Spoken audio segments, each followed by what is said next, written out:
Students, our next topic is force between two parallel linear conductors carrying current. Force between two parallel linear conductors carrying current.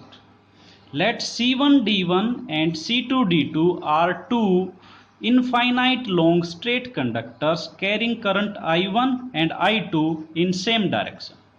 Let these conductors are held parallel to each other at a suitable distance r apart. Magnetic field is produced due to current through each conductor C1d1 and C2d2.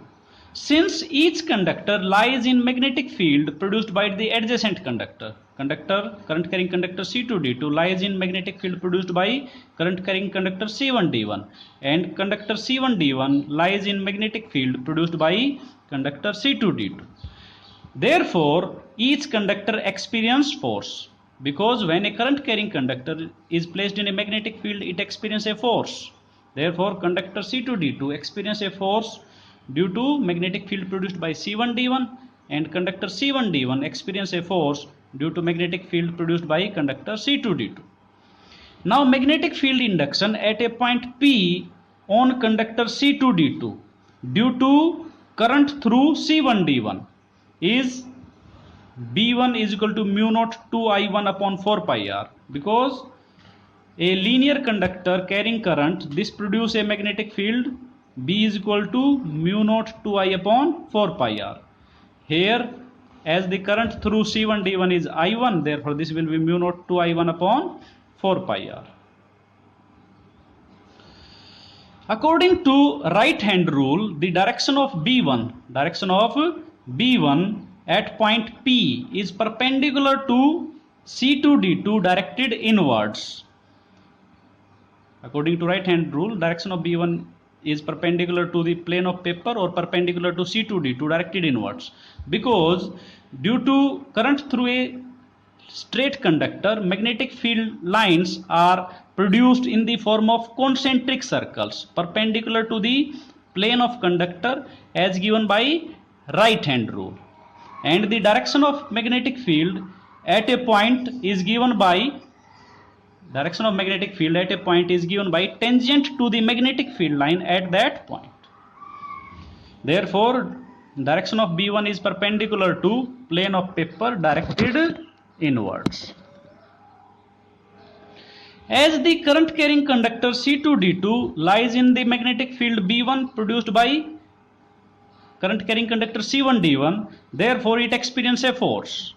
Therefore, unit length of C2d2 will experience a force given by F2 is equal to B1 into I2, because we know that force experienced by a current carrying conductor placed in magnetic field is IL cross B, or it is ILB sin theta.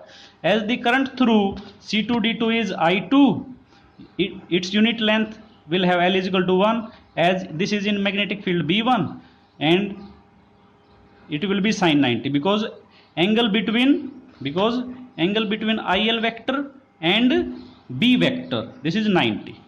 Therefore, this will be I2 into 1 into B1 sin 90 is 1. This is I2 into B1 or B1 into I2. Therefore, F2 is equal to B1 into I2. Putting the value of B1 from here, this becomes mu naught 2I1 I2 upon 4 pi r. Therefore, unit length of conductor C2d2 will experience a force F2. According to Fleming left hand rule, the force on conductor C2d2 acts in the plane of paper perpendicular to C2d2 directed towards C1d1. According to Fleming left hand rule, the direction of force F2 is perpendicular to C2d2 directed toward C1d1 in the plane of paper. Similarly, it can be shown that conductor C1d1 also experience a force F1, whose magnitude is also equal to magnitude of F2, which acts in the plane of paper perpendicular to C1d1 directed towards C2d2.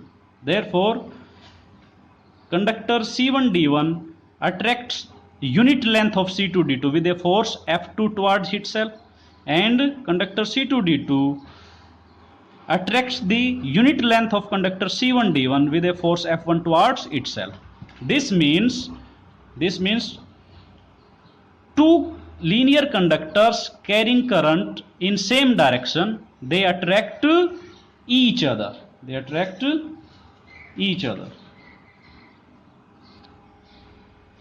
Further, it can be shown that if currents C1 D1 and C2 D2 are in opposite direction, C1 D1 is in this direction, C2 D2 is in this direction, then they will repel each other with same force as given by equation 2.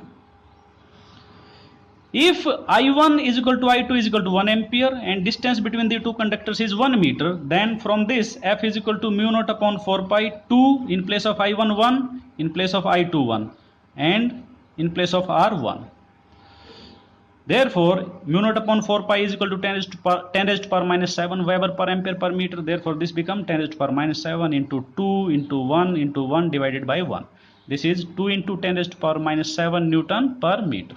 Therefore, 1 ampere current is that much current which, when flowing through each of the two parallel linear conductors placed in free space at a distance of 1 meter from each other, would attract each other or would repel each other with a force 2 into 10 raised to power minus 7 Newton per meter of their length.